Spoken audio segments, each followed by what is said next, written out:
Welcome to Patscast, the unofficial Regina Pats podcast. I'm Matt. I'm Chris. And this is our episode for October 31st, 2021. Top of the circle to the line, Evans. Walks into the slot, high slot, wrist shot, what a goal! Riker, Evans scores! Here's Tanner Howe, he's got a breakaway, in on goal, driving, shoots, he scores! Tanner Howe with his first career shorthanded goal. It's a breakaway down the left wing side. Boryachuk shoots and a glove snag by Matthew. All right, Chris. So these two games under our belt against Swift Current, the outcomes were what would you say, expected? Yeah, at least minimally hoped for. Yeah. But yeah, I think was what we were deep down expecting to win both these games. Yeah, I think I messaged Kevin in our group chat and I said if we don't win these games, there's going to have to be some serious evaluations. And, you know, the team stepped up. We got these two wins. They looked fairly good in them. Still a couple issues, but yeah, it's two games, two wins. Happy about it, but I'm not too excited about it. Swift Current didn't look great in these games, to be honest. But, you know, you have to beat the teams that you're supposed to beat, and I felt like we were supposed to win these games, and we did. Some of the, I don't know, not so great. We had 15 penalties between the two games. Still an issue. We had some, you know, normal penalties to be expected, some delay games, playing without a helmet, you know, those ones, whatever, that happens, but still seeing some undisciplined play, especially from our old buddy. I think it was the team leader in penalty minutes last year.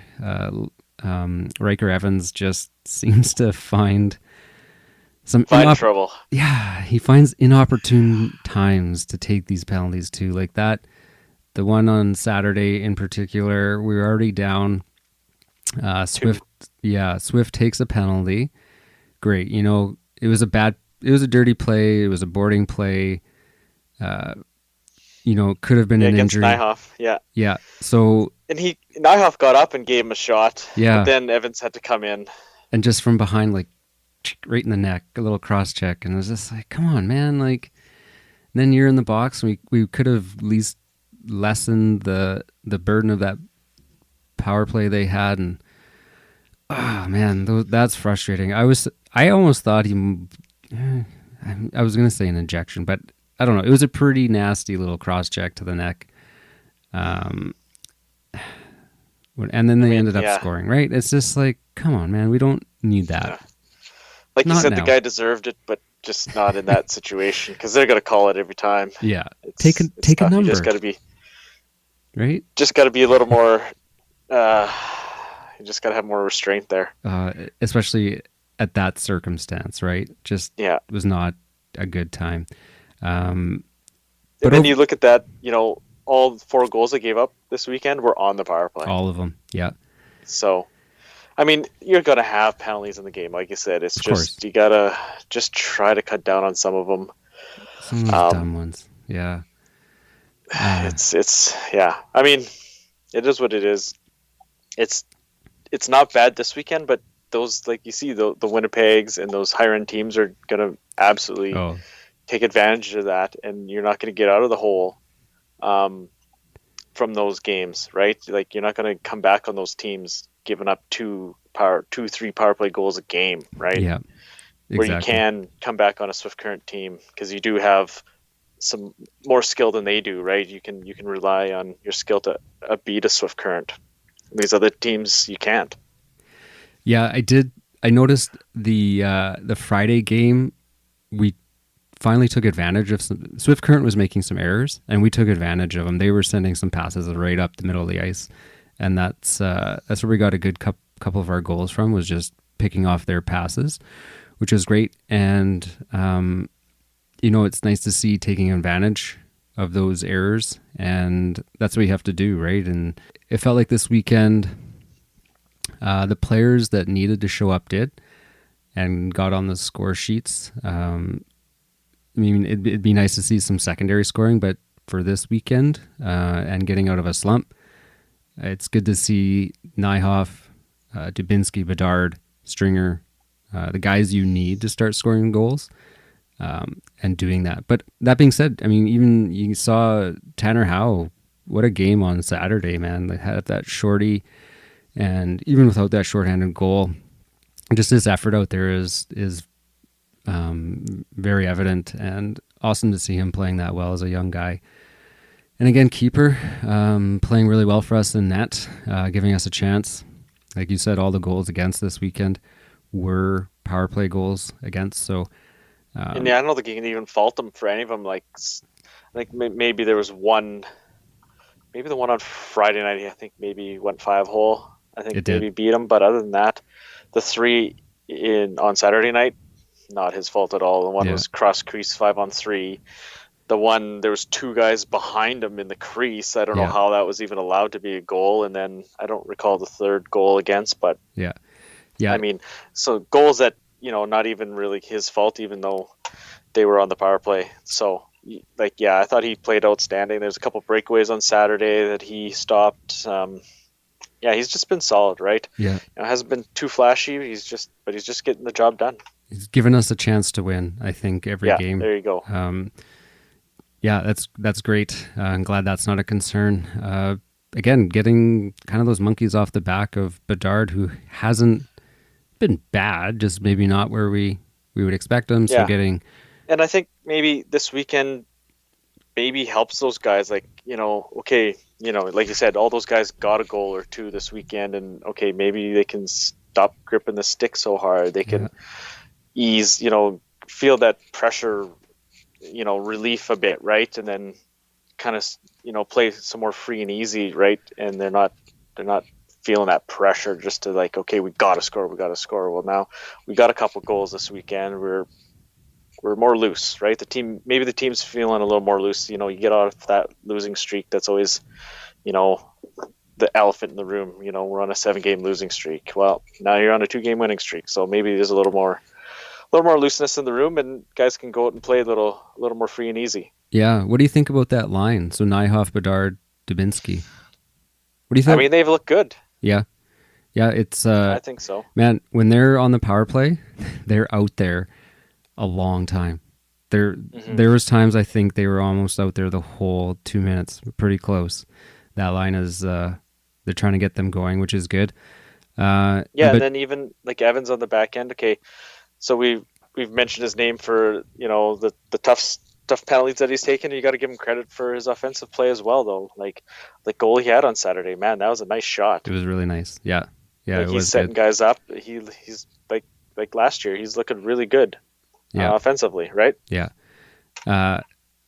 So Bedard also not in center, right? He's onto the wing. I wonder if that maybe just gives a little less pressure on him. He can, because man, when he sets up on that right wing, right, it's kind of the Ovechkin spot, and he just rips it from there. That seems to be his wheelhouse. And so I don't know, maybe definitely just on the power play. You can, guys are moving all over, but not playing center. Maybe that frees him up 5-on-5, and then he doesn't have to worry about the defensive responsibilities as a center in his own zone, where Nyhoff can handle that. He's the veteran guy. He's still, not that I don't think Bedard played bad, say last year when he was playing center. No, like he. I did notice some good efforts in his back checking too. I think some people kind of coast. They think he coasts around a bit, but he had some really good efforts of some back checking this weekend that I saw. So that was great.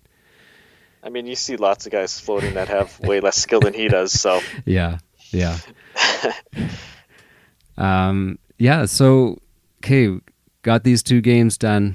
Moving into a new month here. Do want to highlight though, as bad as, I don't want to say as bad as we've been playing, but we haven't been too terribly awesome thus far. It's still early, and when we look at the standings, we're 4-7 with 8 points in 11 games. We're tied points wise, at least, for the last wildcard spot still. There's a 3-way tie between Calgary, Moose Jaw, and us with 8 points. We've played more games, but regardless, I mean, it's not, you don't have to, cash everything in. Yeah, we're still in the mix. Moving into a big month here of November. So a bit of a homestand, and then on to our Agribition road trip, as is normal. I was thinking if we can get out of November with a 500 record, we're playing some good teams. We've got Edmonton in there, Red Deer, Calgary, Brandon again, Lethbridge twice, Red Deer twice.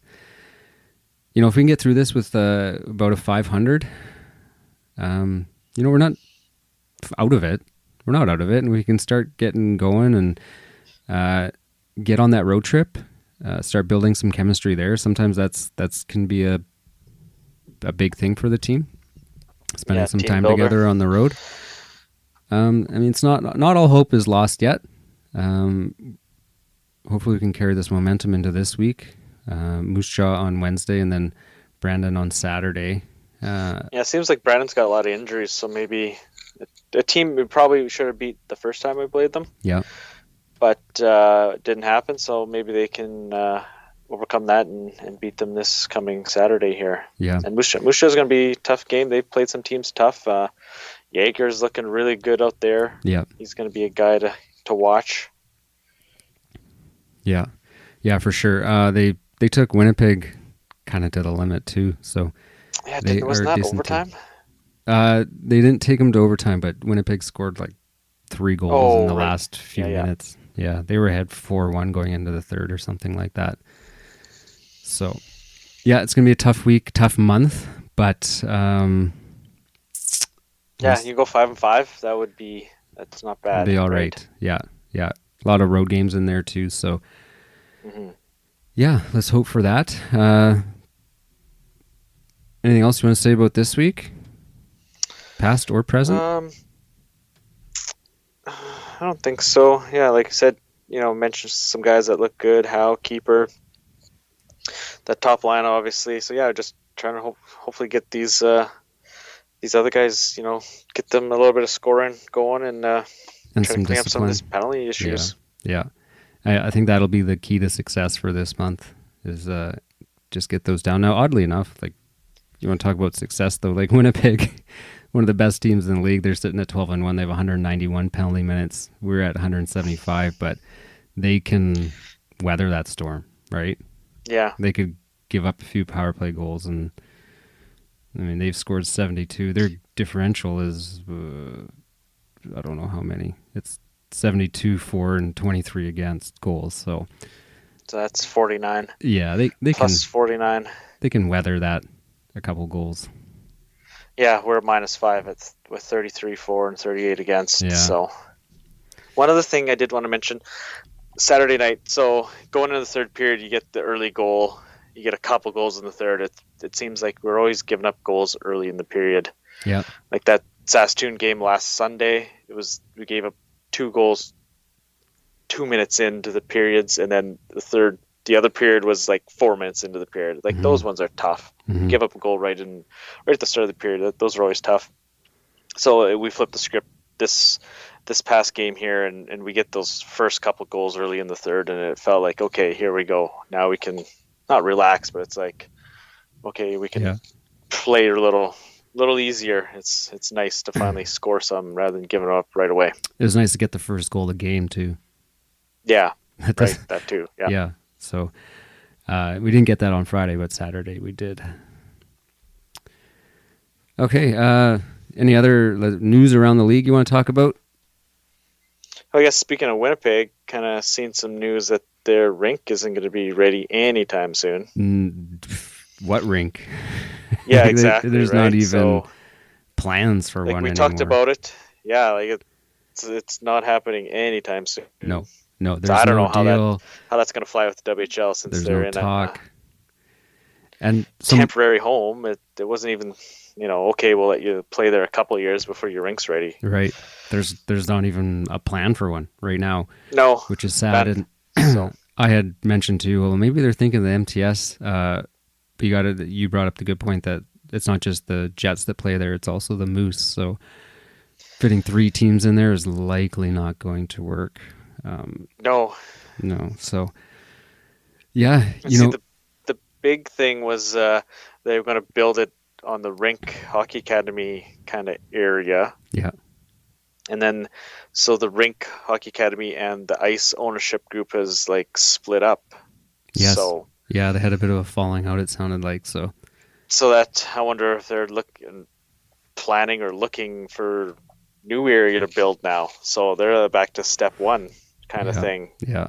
So that'd be interesting because it's definitely not WHL standard, and I don't think I don't know how long they'll let that slide. And when the Ice were originally moved to Winnipeg, and they were talking about the new arena, and they got all those draft picks, I thought, okay, they're going to have a good team.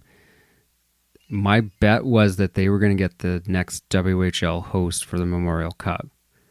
It just seemed to be all coming together, and now, I mean, you don't have somewhere to play. That's not happening now. No, and you can't. Because that would be next season, right? Yeah. Yeah. Because the Q is this year, so that would be next season. Yeah, and that was my thought, that it will align just nicely with them, but you can't bank on the MTS being available at that time, right? So, yeah. No. They're off. Yeah, I don't know if you don't have anywhere to play.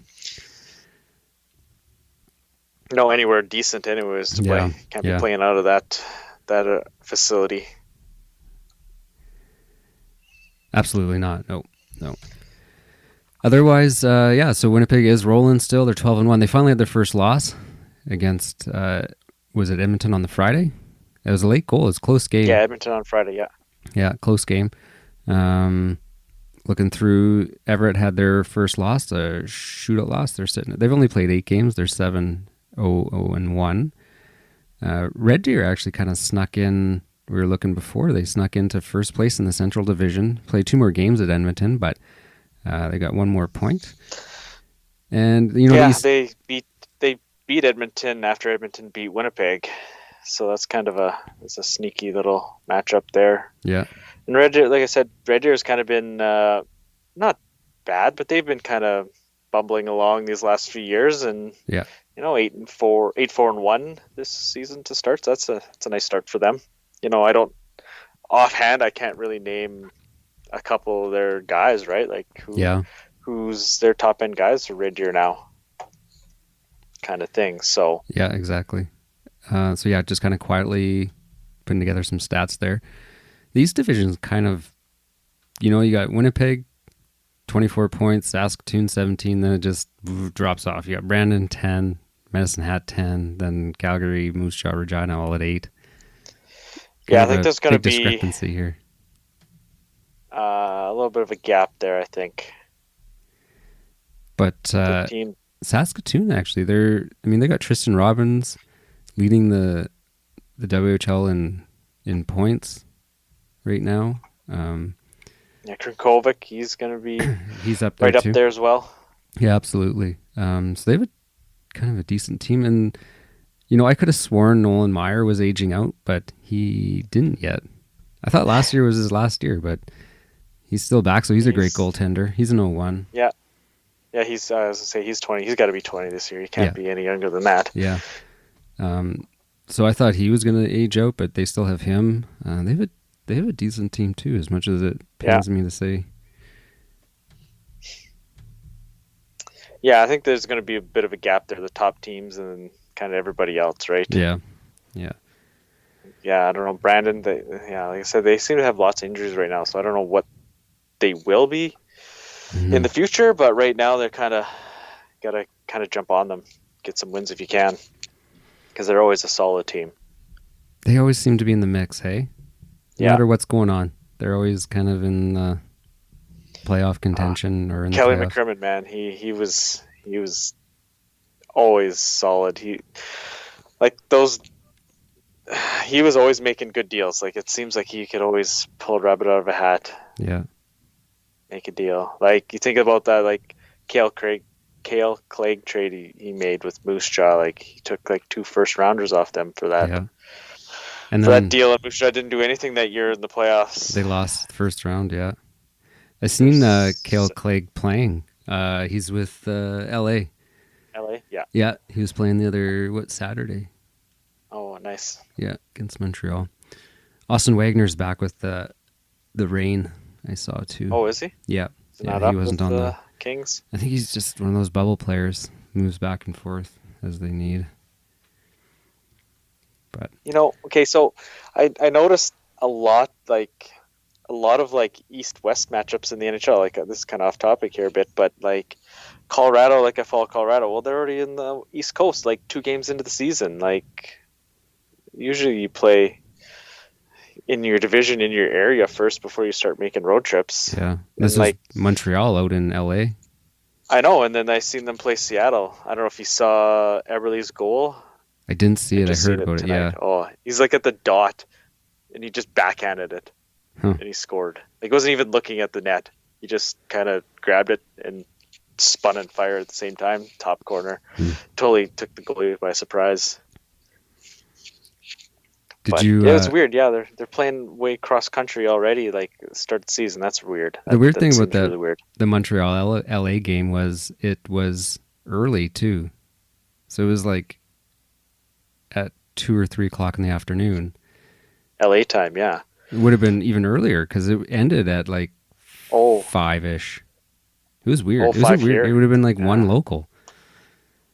It would have been really early for Montreal, but. Anyways, we digress. Yeah, okay. It seems kind of weird. After they played division last year, all division games, maybe they're just trying to play some different teams. Yeah. Change the scenery. Everybody cross country, go. Just go. Okay, let's wrap it up here. So 2 wins, but they were okay. We're going to see how this next week goes. We got some better teams, but it was good to get that monkey off our back. Get a couple points. Guys can maybe relax a little bit. Like you said, not grip the stick so hard and hope for a good week coming up here. Yeah, I think these next couple games here coming up are going to be kind of a test because we knew Swift Current, they're beatable. We should beat them. Okay, we got that. You got that box checked off. Let's see if we can progress and get to these next 2 teams who were, like you said, battling for a playoff spot. I mean, you don't want to talk playoff spots right now, but those are the teams ahead of you that you got to beat, right? Exactly. To catch them. Yeah. Okay, well, let's hope for a good week, and we will see you guys at the rink. Talk to you later, folks. Good night. Patscast is a proud member of the Saskatchewan Podcast Network. If you're interested in other homegrown podcasts with a wide variety of topics, check out saskpodcastnetwork.com.